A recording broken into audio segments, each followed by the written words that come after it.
case, the recording has started. I'm just in time to introduce Helena, which is something I do with great pleasure because I know Helena for a long, long time. We both studied at the University of Lisbon. I will not say how long ago. Of course, Google can tell you if you look for it, but I would not mind saying it on my behalf, but you never should disclose the age of such a beautiful lady. So I will not say that, but we did both study at the University of Lisbon. We did a bachelor and a master on statistics and operations research. Then Lena did a PhD in Cornell, which was a very successful research with a lot of nice publications and quite a lot of impact. By the way, the impact that Helena has reached on our scientific output is amazing. If you search her Google Scholar, you will see that she has more than 6,000 citations, which is, I should say, quite impressive on our area. From those, about 3,000 come from a chapter she wrote on the Handbook of Metaheuristics. Sorry, that handbook came in 2 editions, and the collective citations of both editions are indeed in an excess of 3,000. So we can say that Helena is quite impactful on the community of operations research. She's not only impactful on the community of operations research, she has been doing a lot of applications of her field of expertise to the common good. She does that from the chair that she has in Barcelona. She is a shared professor. She is not only a shared professor, she is also the vice rector for internationalization, so somebody that seeks to engage communities at large. She has been doing many different things as well. She has led the business analytics research group at the university where she is. Without further ado, I think that I already arrived late and I'm taking 5 minutes of this presentation. So I will pass the word to my good friend Lena, and we will all listen to her presentation. So Lena, the floor is yours. Thank you so much for such a nice introduction. I'm a little bit touched, and I know Joaquin for a long, long time. For a very long time, and it's a great pleasure to talk here today. I'm going to share the screen of now. So as Joaquin said, I've been working in operation research for a long time, and lately with all my group that I will introduce you, so Jessica Rodriguez, Jessica de Armas, some of them are here, Bruno Vieira, and Laura Portelli. I've been working in this optimization with social impact. I have a brief presentation here that I will skip with my webpage because then we can share these PowerPoints with you. And I must say that I also like to do a lot of things like safaris and play tennis outside of my work as researcher. I'm a professor in this university. It's the newest public university in Barcelona. It's a university that's a lot of departments in social science, humanities, health science, and technology. It's a very international university. So if you want to come and visit, you are very welcome. So let me first start. What does it mean, social impact? I found this definition in University of Purdue, which I think it was quite interesting, which is the effect of research in real work. I'm a stronger believer that research must have an impact on real world, maybe after 50 years, but we should work for the common good and not just for doing things for doing things. And I believe that the area of analytics and optimization has a lot to say about making this positive impact, this social impact, because helping to making better decisions, it's something that is very important, has a very high positive impact on the society. And that's what we do. Now we try to get mathematical models, algorithms to really make better decisions. This is a little bit an overview of the group that we work. As I said, we are not many persons, but we have a few. All of them have backgrounds in engineering and also in mathematics. So we all have common methodology from linear programming, methodologies, machine learning, exact methods, simulation. So this is our background in methodology, but we want to really focus on the well-being of the people and the planet. And today I will talk more about this impact on the home health care and social care. This is some of the projects. I'm not going to overview some of the projects that we are doing, but this is some of the projects that we have in the past, coming from health care to now we're trying to get some funding to do mobility in rural areas, try to help rural areas. But that's some of the projects that we have. And special, I would like to mention the industrial PhDs, which is some projects that we'll present here come from this industrial PhD. So industrial PhDs in Spain is a project that is funded by organization, from the government of Catalonia, and a student does the PhD on this organizations, which is very good because it has an immediately impact. So everything the student works on immediately is transferred to the society. This is really interesting. You don't have to wait years to have this impact, and something that I like very much, and especially in the last years. So today I'm going to talk about 5 projects. So I will mention them very briefly, and then 4 projects, I'm sorry. And then at the end, I will talk about some lessons learned from these projects. And all of them, most of them, I've already published the paper, so you can read the details of this on the papers if you want. So I will talk about home care services, social care organizations, collecting and distributing, and mobility optimization for social care. This is the outline for the talk today. You can interrupt me if you want. I mean, it's at the moment, I tend to talk really fast, even in English. You can imagine in Portuguese, I even talk faster. So home care is understood as a person stays at their home, and any treatment, any care that this person needs is done at their home. They don't have to move to a place to have this treatment or this care. Usually is mentioned a lot on healthcare. So healthcare, it's mentioned, but also on social care. And something that the organizations, the government is talking a lot about is this integrated home care, that they adjunctly the healthcare with the social care, which usually is done by different, especially in Spain, and done by different really associations. So the healthcare, for example, in Catalonia is responsible by the government of Catalonia, but the social care in Barcelona is done by the city council. So there are different organizations, but it's important to have this coordination. And we start talking with them, and here you can see the difference between home health care and home social care. So when we talk about home health care, is a medical or paramedical services. So someone is sick and needs some kind of treatment. We can talk about home hospitalization, which is someone who should be in a hospital, but since, for example, this person needs one treatment a day, this person stays at home and is the nurse or the doctor or the medical personnel that goes to the home and does this treatment.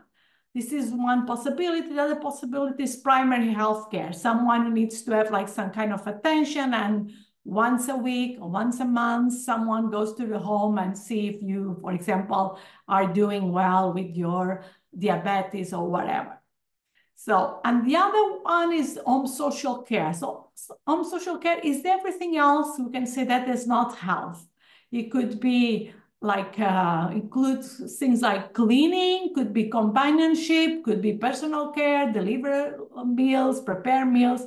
So it's something else.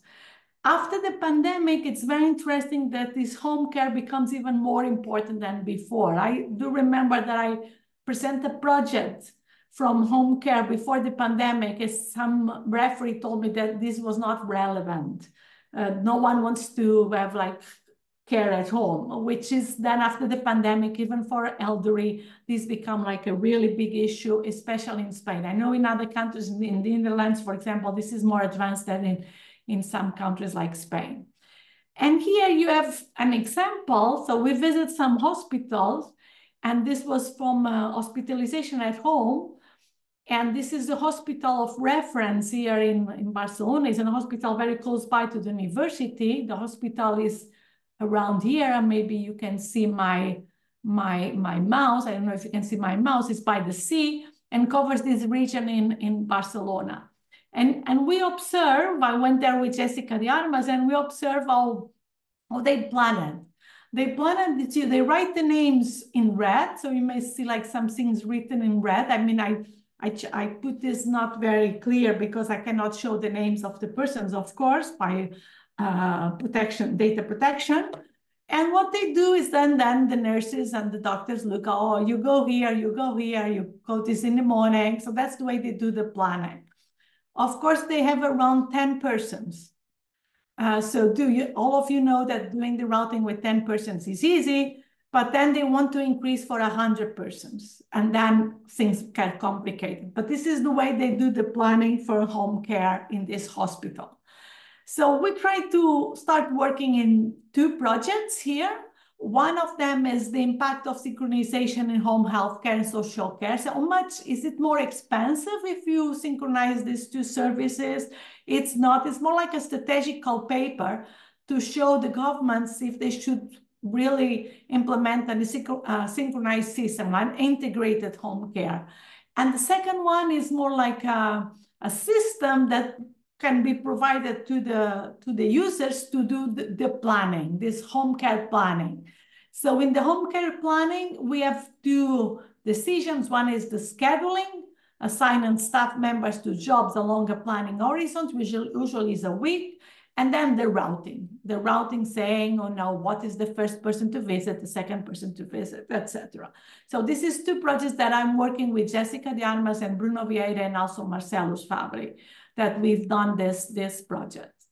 I'm not going inside the mathematical model, but yes, we did a mathematical model with a lot of variables. It's a complex mathematical model. So it gives have to decide which caregivers visits which caretaker.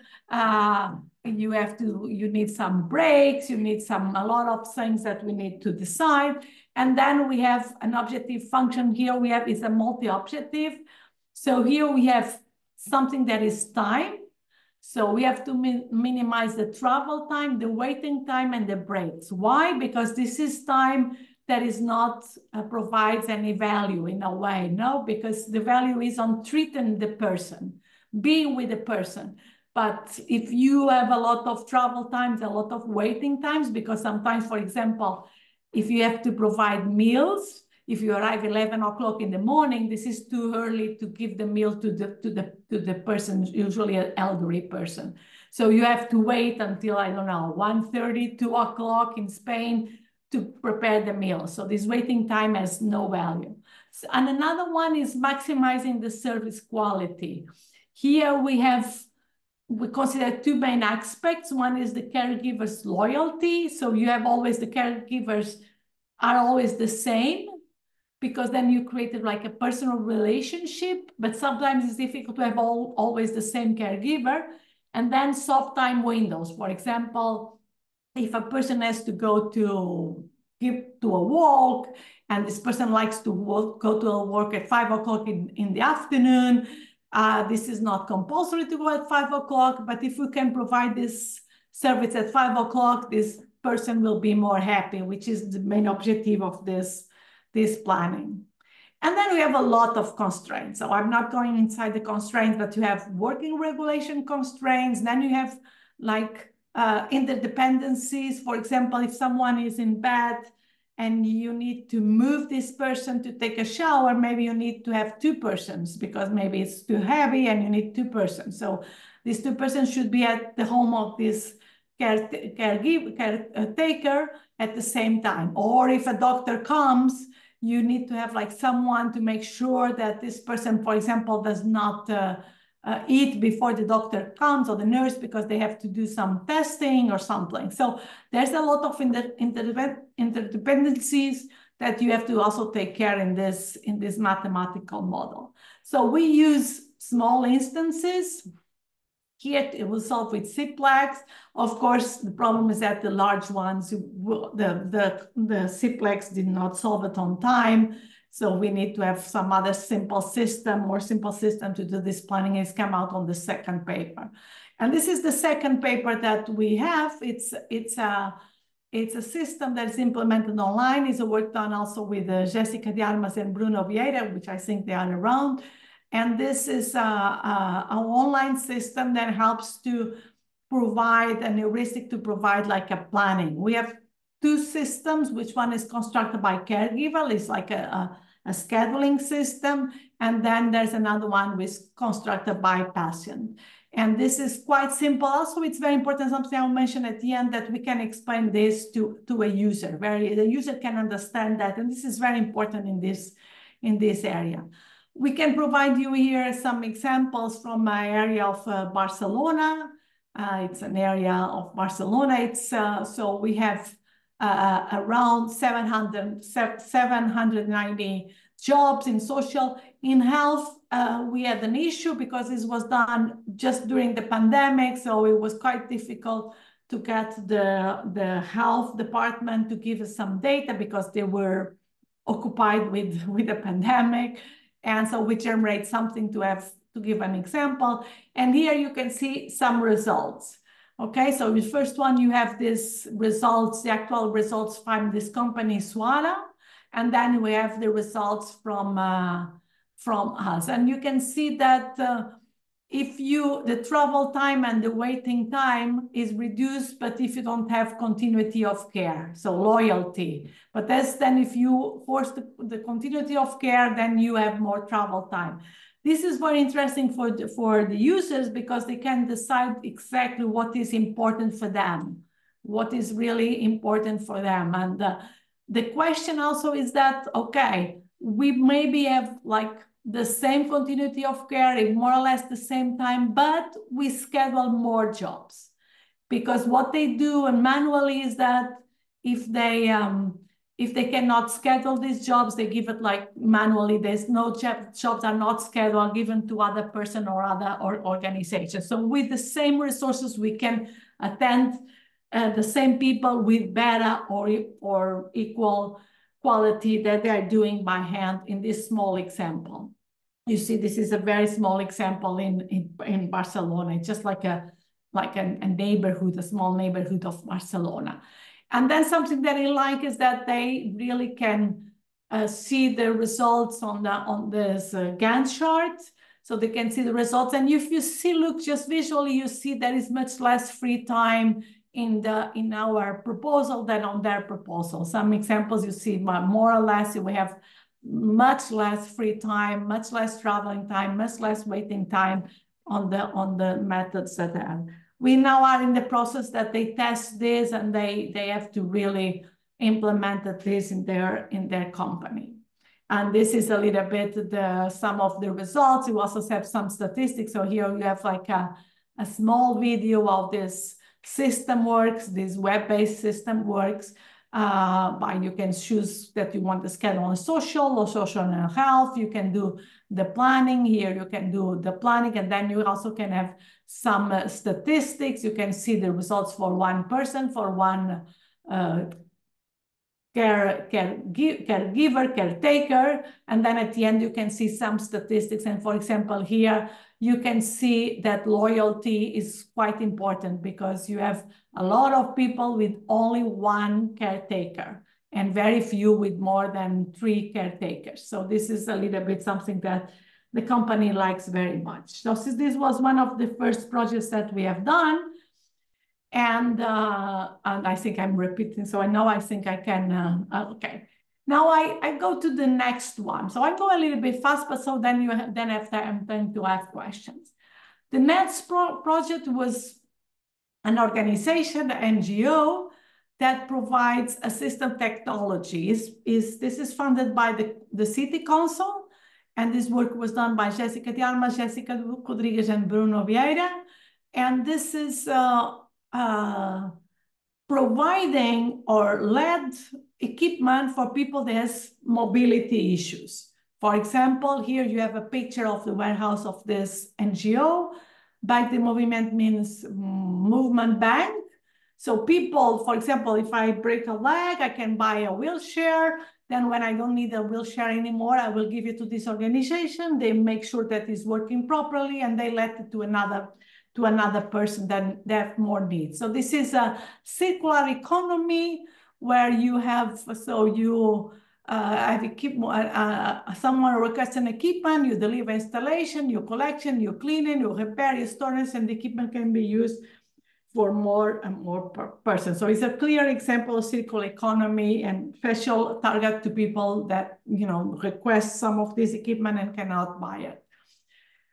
We solved 3 problems for them. The first one is right now, or at the moment, they have only 1 location in Barcelona, which is not very well located. So they realize that the location is important especially for people to give things, because if it's too far away, you put it in the garbage or you just keep it in your basement and you don't go there and give this equipment.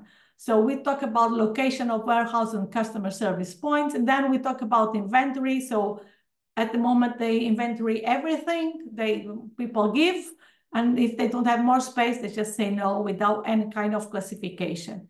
And then finally was the picking up and delivery, because some of this equipment, for example, if it's an automatic bed, a bed with these beds that for people, elderly people with some difficulties, you need to deliver their home, or even they need to pick them at home. So the first one is a location problem. This is a P-median.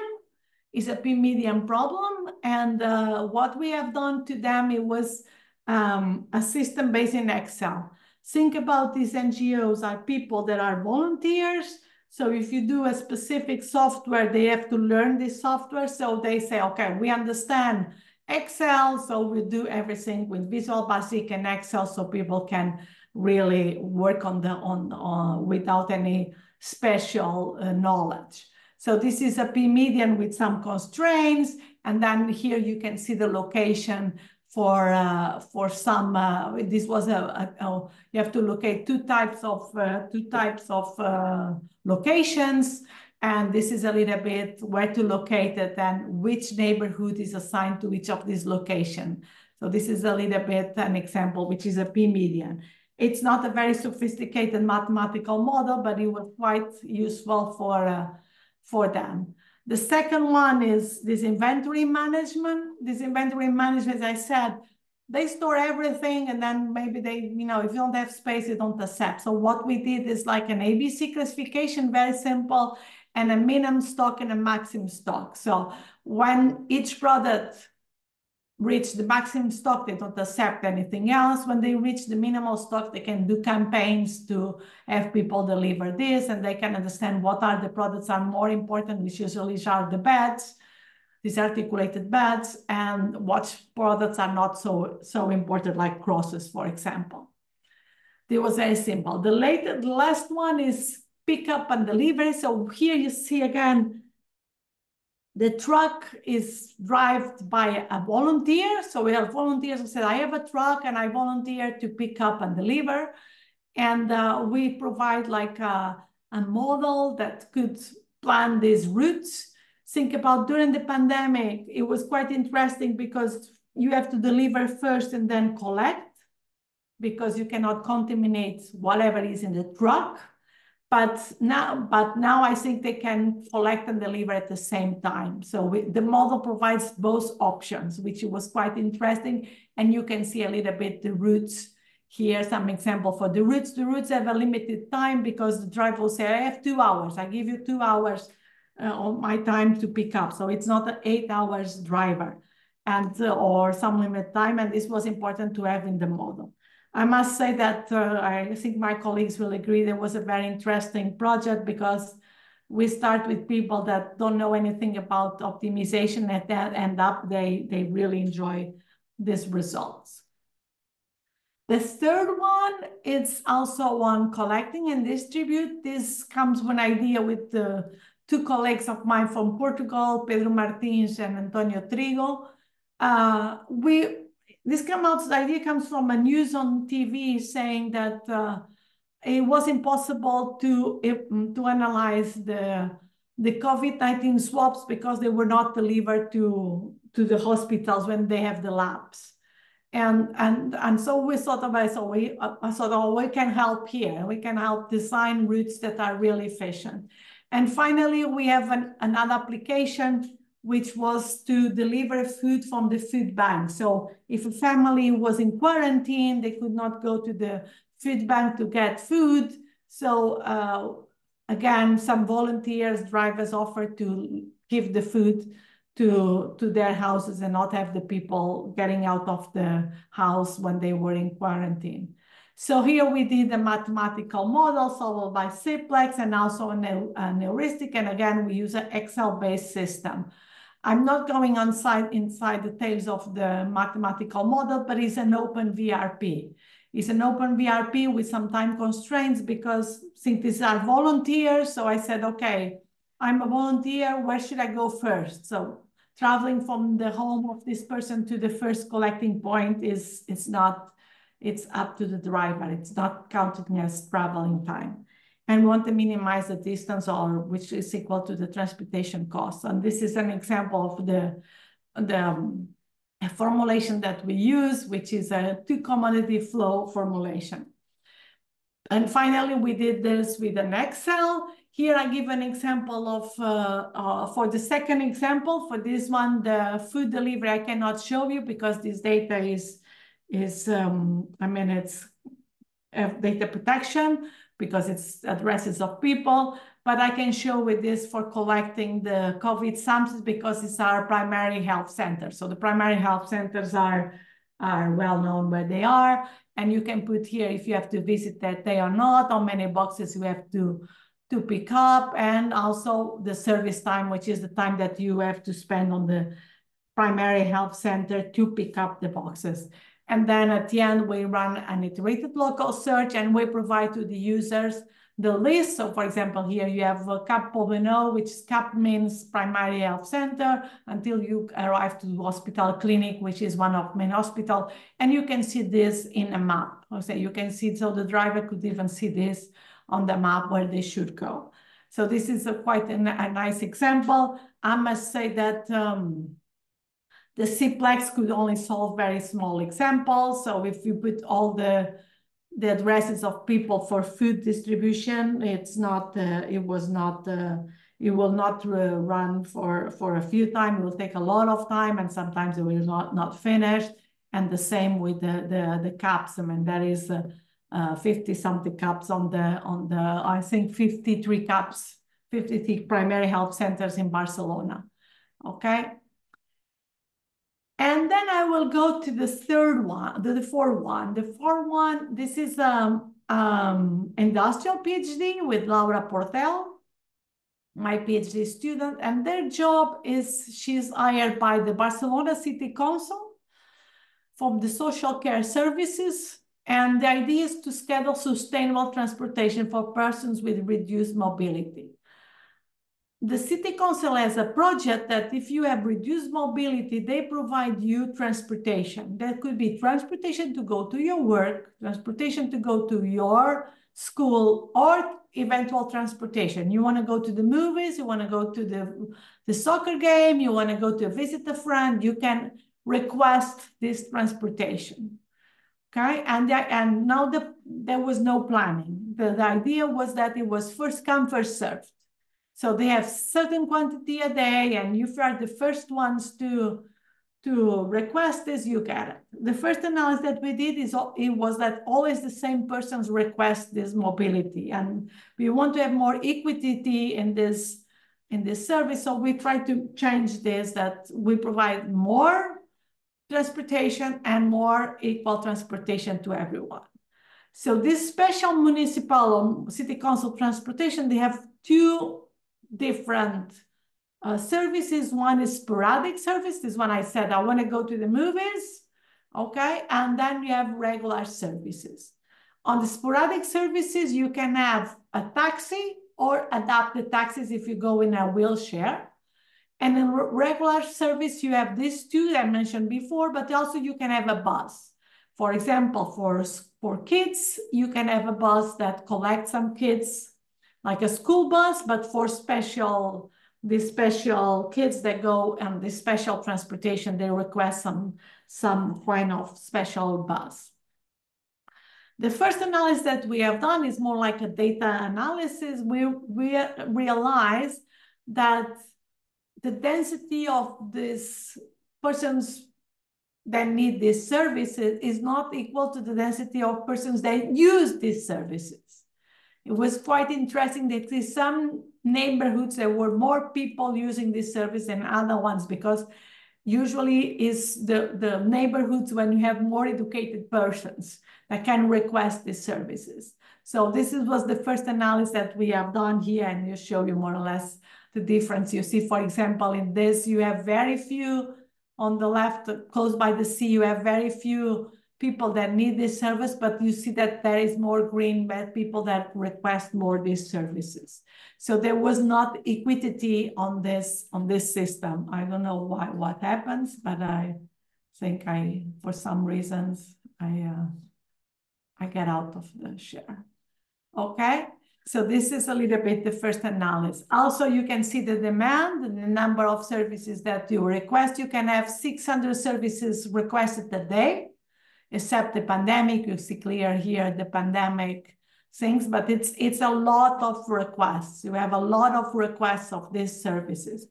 Also, it was interesting that we realized that a lot of people request this service when they need a treatment in a hospital, which in Barcelona, if you need to go to the hospital to get a treatment, like for example, dialysis or something like that, you should not ask to the city council. This should provide by the health department of the government of Catalonia. But since this service does not work so well, some people use these city council services to go for a health treatment, which is this generates a lot of conflicts between the two organizations, the government of Catalonia and the Barcelona City Council. So the Barcelona City Council is complaining they are paying for services that are not, they should not use this service. For example, here you see below, you see that the largest number of requests goes for hospitals, which is a conflict between these two organizations. So here again, we did a mathematical problem. You see here, there's a lot of constraints. So the maximum trip time by user, there should be a time window. The users have different types, because you could be in wheelchair, you could be a person that go by yourself, you could need some companion. The vehicles have different capacities, different costs. For example, the buses can have different capacities, could be adapted taxi for wheelchairs or not. There's a lot of conflicts here. And also in some cases, especially for kids, for the bus, it's very important that you have always the same driver, or try to maintain as much as possible the same driver, because they tell us about a situation where the kids don't want to enter the bus if they don't recognize the driver. Think about these are very vulnerable people in general. We did also an analysis, what was done in the literature, and this is an heterogeneous Dillon-Wright problem. That's the name that we know this. But in this case, you have 3 types of vehicles. We have shared trips. Every day is different, and we will look for the social quality. That the quality is that people are happy with the services. And then, of course, I can show you the mathematical model, which is, as you can see, there's a lot of variables. For example, if a vehicle goes directly from a location I to location J, so very typical, very similar to the vehicle routing problems. And then we have a lot of constraints, many constraints that you can imagine. And what is the objective function? The objective function here is cost. So we have only one objective constant, is cost. What costs do we have? We have a cost per kilometer, which is the buses, a cost by vehicle, which is the taxes. The taxes are paid by a fixed value, so they don't get paid by kilometer. This is an agreement between the taxi drivers and the Barcelona City Council. And then a staff companion cost. Okay, so some people need a companion on their travel, and up to now, what they do is that one companion, one person. Even, for example, you can have 3 companions on a bus, which probably you don't need. You need only one companion for, you know, everyone who needs companion on the bus. So this was something important. So this is cost, or you can have like a normal, let's say, objective function. Then you have a lot of constraints. I mean, from legal constraints, or time to wait that someone has to wait, can wait in the stop, time of traveling, a lot of constraints. Another difficulty that you find here is that this is Barcelona City Council. So in any vehicle routing problem, we need to have travel time. We cannot use Google. We cannot use it because first we have to pay, and the Barcelona City Council not pay. And of course, we need to have travel time. It's not the same at 8 o'clock in the morning, that noon, that 3 o'clock in the afternoon. So we need to know the time, the travel time from point A to point B at a certain time of the day. That's so, and we cannot use Google. We cannot pay. So Barcelona City Council say, we will not pay for this.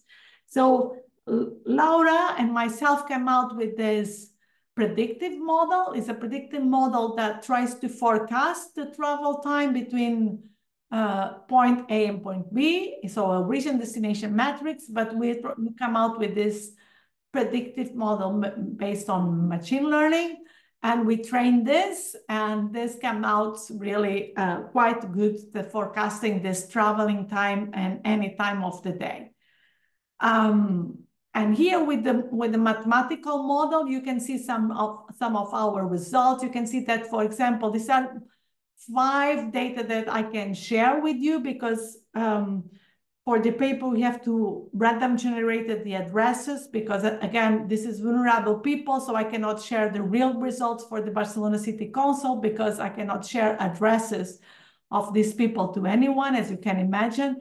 And you can see that you reduce the cost by 25%, which is quite significant for the Barcelona City Council. They can really get more taxis or more buses in this example. And these are not too large examples. Now we are, because it was CPLEX, so we cannot run the full example of 600 traveling during one day, but we can run some examples here, and it was kind of interesting, the results that we get. We are now on the process to develop a meta-heuristic that solve this large example. So Laura, I think she wrote to me today that she's just finished the paper.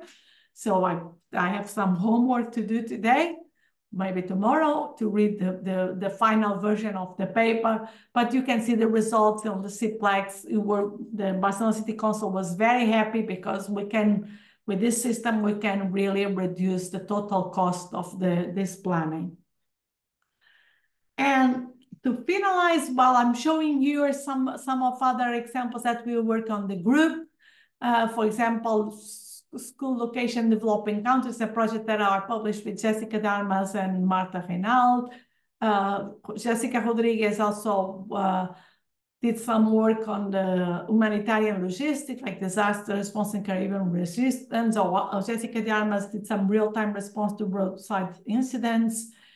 We are working now, I think the paper is accepted on a tool for planning mass vaccine campaigns. And we are working in location daycare centers together with people from Rio, Luciana Pessoa, which is around here too, and Georgina from Cape Town. We're trying to implement this, and it's really interesting because 3 cities we are in 3 different continents have shared the same problem.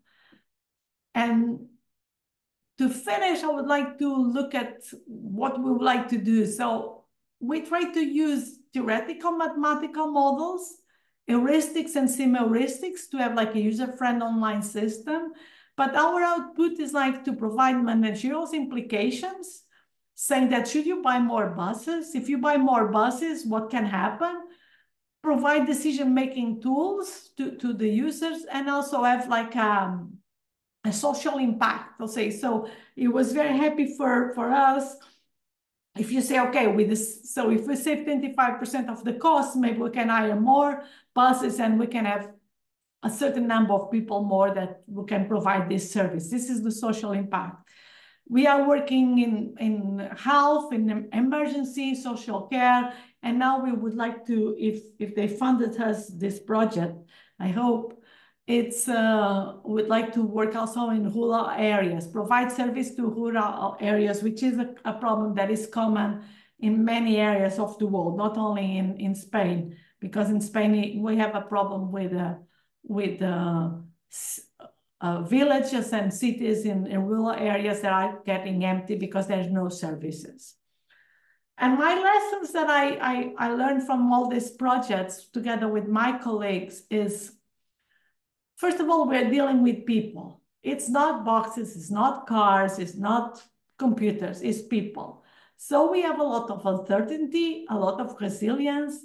We need robustness, not what is the optimal solution. I mean, I don't know if things change. So for example, in home health care, if you visit elderly people, you say you stay 1 hour, but maybe sometimes you need to stay 1 hour and a half because the person is not feeling well. You need to have adaptability, to be really adapted very fast. You have multi-objectives. It's not only saving money, but also service quality. You need to take into account real assumptions, and this needs to be applicable. So you need to really apply this to real life. So here there's a lot of new models and algorithms that I think it's becoming quite important to develop. Okay. And so coming on the optimization models is that the objective function is you have to measure the social impact. It's not easier to measure the social impact. What does it mean to measure the social impact? What key performance indicators you are using? Or what does it mean quality of service? It's not easy to answer these questions. You have to measure the social return of investment, which is something that the concept that is becoming. So if I invest a lot of hours, what does it mean? What is my return on the social part? A lot of stochasticity. And also there's something I put here in red because you need to be simple and be able to explain to the users. You're not talking with engineers, you're not talking with mathematicians, you're talking with people from the social science. And sometimes it's like a doctor explained to me what is going to do in operation. I will not understand anything. So we need really to convince that what we do is good. And sometimes it's better to have a simple heuristic that people understand and apply them than a very sophisticated method that they say, oh, this is too sophisticated, I'm not going to apply it. So then if the users do not understand it, they do not use it. And then as a user-friendly and online system, as I said, you see we have web-based systems or we have Excel. That's the both things that we have. So my conclusions here, my lessons learned is that there's a lot of applications that we're not looking. We need to really have measure this impact and have this positive impact. If we have a positive impact, we make ourselves more relevant and people get a better life. And we need to develop new models and algorithms. So for PhD students, I think this is a good opportunity. As I mentioned, the tools must be simple, and working on real applications is not easy. It's much easier to work on VRP, much easier than really understand what is the real problem. It's not really easy. Then my recommendations, if you allow me to do recommendations, for youngers, is that, first of all, listen. Pay attention what the people are saying to you. I remember some meetings that the first meeting, I didn't understand anything they were telling me, and they didn't understand me. I mean, it was like I was speaking Portuguese and they were speaking Chinese, and, you know, it was kind of listen. We have to listen. Be careful with the meanings of the words. I mean, optimal solution can have a different meaning depending what you talk with. It's very important. Then define well the objective function. What is really the quality on health and social care services? How do you measure quality? Is that if it's money, if it's euros, this is easy. But most of the time we're not talking about euros. And then people. So we are working with people, we are provide a solution for people. So people are important here. And then at the end, when you come out with a solution that you think is great, explain in a most simple way, and make sure that people understand. Simplicity is the best. If it's simple, it's the best.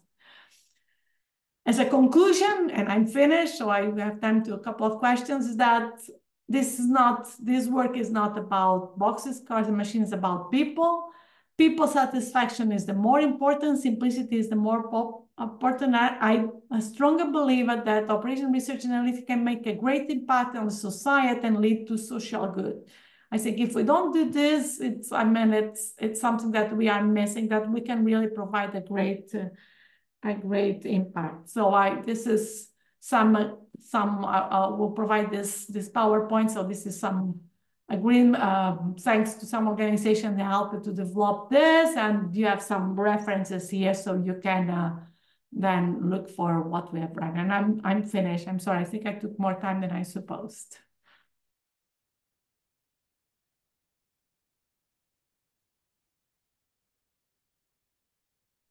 Thank you, Helena. I think we all enjoyed very much your presentation, and I see that I can unmute. I cannot start my camera, but I can unmute.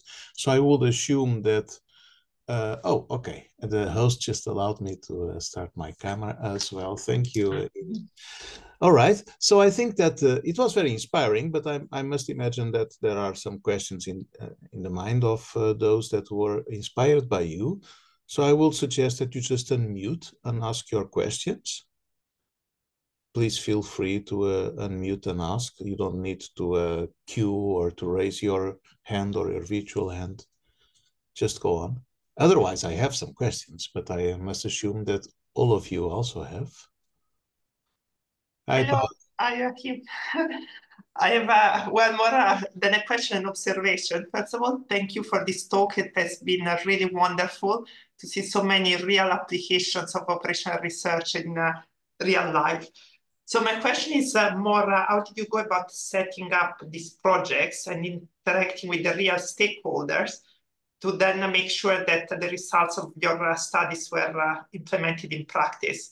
You mentioned that it's very difficult to understand each other and to communicate. So what was your experience and how you dealt with this issue? I must say some of these projects, I must say a name of a person called Luis Torrente. So we have a person in university that knows everyone here locally, and we can ask them, say, okay, I would like to work with this company, can you put me in contact? And this person put us in contact with the Barcelona City Council, with the director of the social affairs department. We went there. I think Jessica de Armas, which was around here, she came with me. Oh, she's here. She came with me, and we explained what we could do. So we went there, and we say we're like a saleswoman, and we sell what we can do and what we want to do. And we wanted to ask for industrial PhD because it's a good way to fund these projects, the industrial PhD, because the government gives you some money to the company and gives some money to the university, and the person gets a PhD. And we find this in the meeting, the director was this Luis Torrente, and it was my first meeting that he buy our project in the first meeting. So he was an amazing person. He's coming from the social area, but he could understand the impact of operation research and all this analytics in their area. So when the directors say you have to do this, everyone else has to follow, right? So it was kind of, that was the trick, which I've never found it in any, even with companies. I mean, I have to do 1 meeting, 2 meetings, 3 meetings, 4 meetings, then finally they will buy it.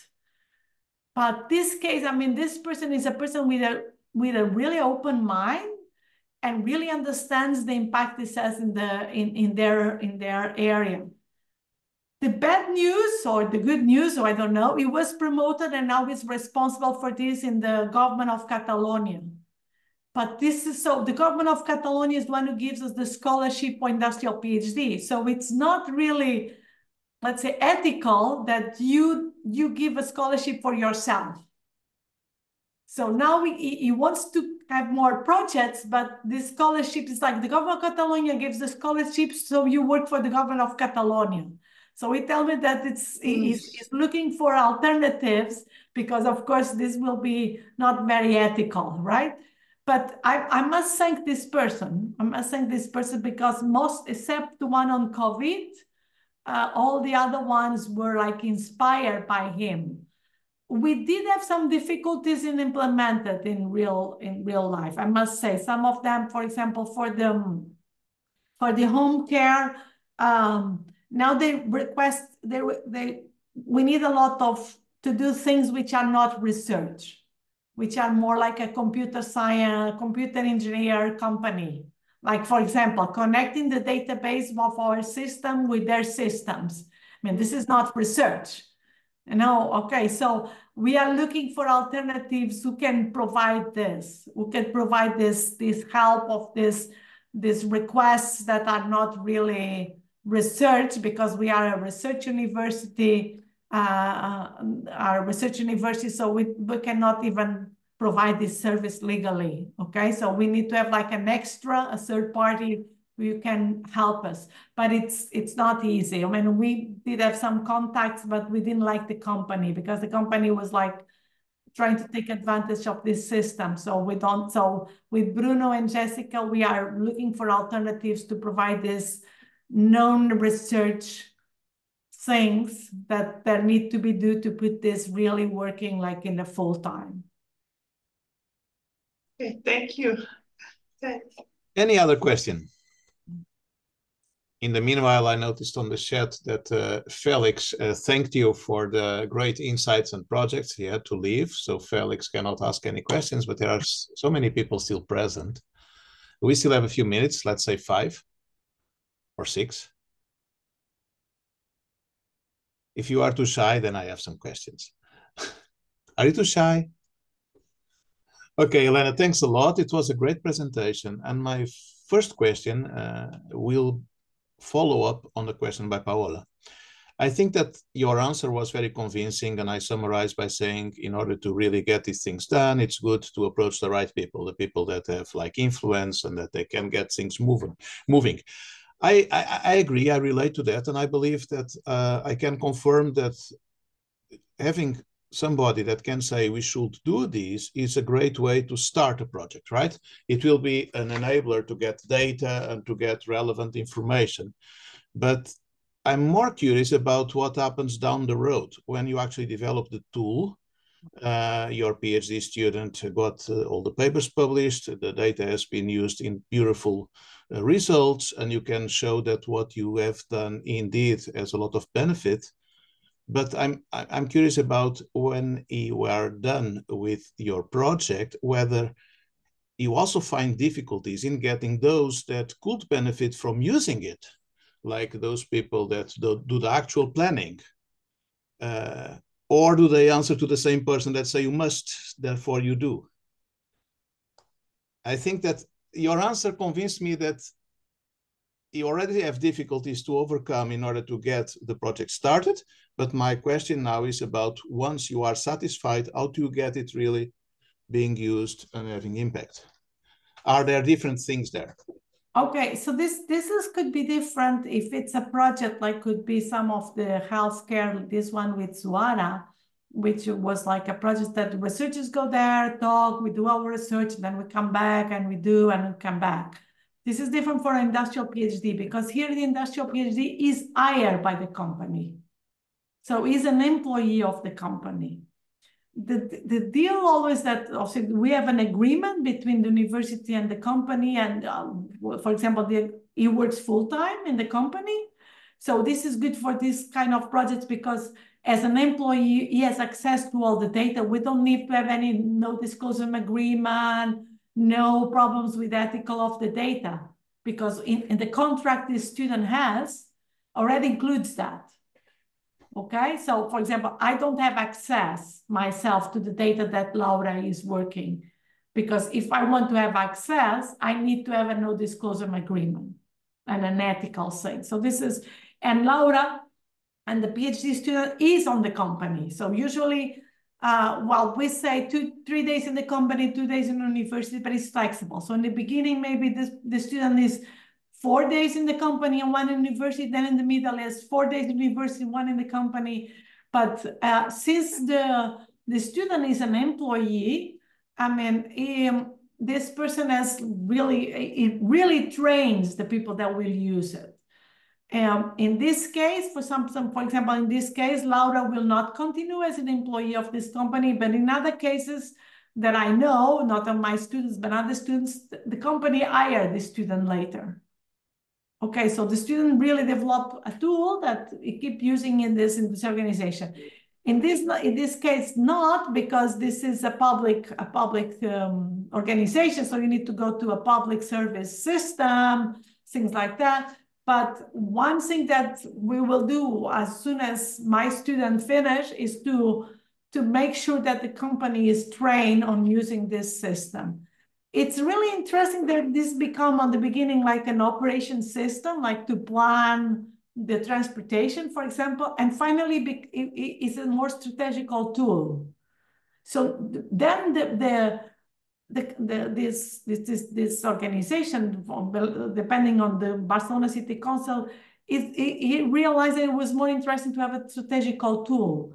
How many people can I serve more with the same budget?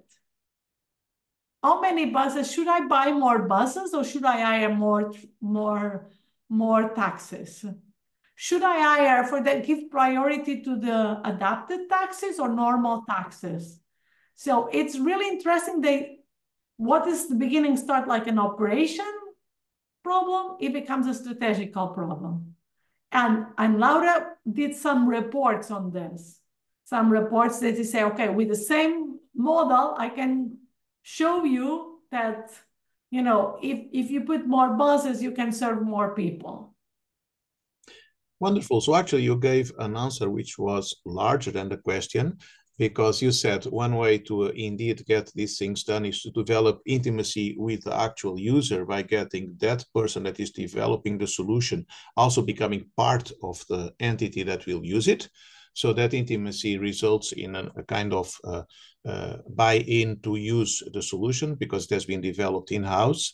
That's great. But then you also said it also creates a kind of an awareness for the value of these methodologies to take even different type of decisions, including strategic decisions. So you create an impact that goes beyond the original project. You actually create an impact in awareness for using advanced analytics for a lot of things. So that's very good. Well, I think that such an approach requires a lot of devotion and dedication, also from the supervisors. So thank you very much for all these inspiring words. I think we are on the time. I think Luciana has a question which is quite interesting. I'm going to answer you, Luciana. Oh, I saw it just now. Yes, please go on, Helena. Balance the simplicity with publication. Yes, this is an issue. And this is an issue that I complained a lot about the editors. I have a lot of papers rejected because it was too simple.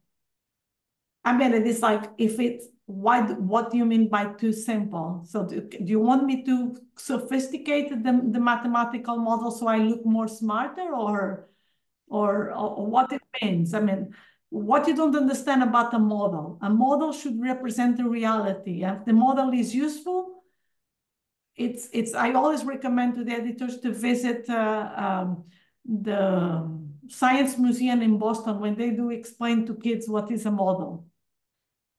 So a model should represent the reality and should be useful.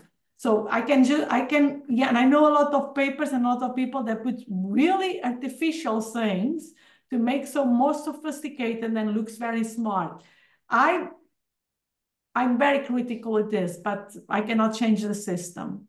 So if you look, I'm not published so much in operation research, which is really sad for operation research, because then operation research is losing power. Is losing potential. So for example, here we are discussing if we should have an operation research course in economics, in business degrees, because people don't see the value on operations research. So I think the editors, the leadings on this group are in the wrong thing, but maybe I'm wrong. But since I'm old, I can do whatever I want. So that's advantage to be old. So I wanted to work on problems and projects that make an impact. Let's use these last wise words of you, Helena, to conclude with maybe a call for action. Maybe we should engage with you in fighting for awareness for the value of simplicity. I think that simplicity is widely overlooked because, as far as I'm concerned, it takes much more effort to get a simple solution that works than a very complicated solution that does not. I fully agree with you. We should all engage on that fight.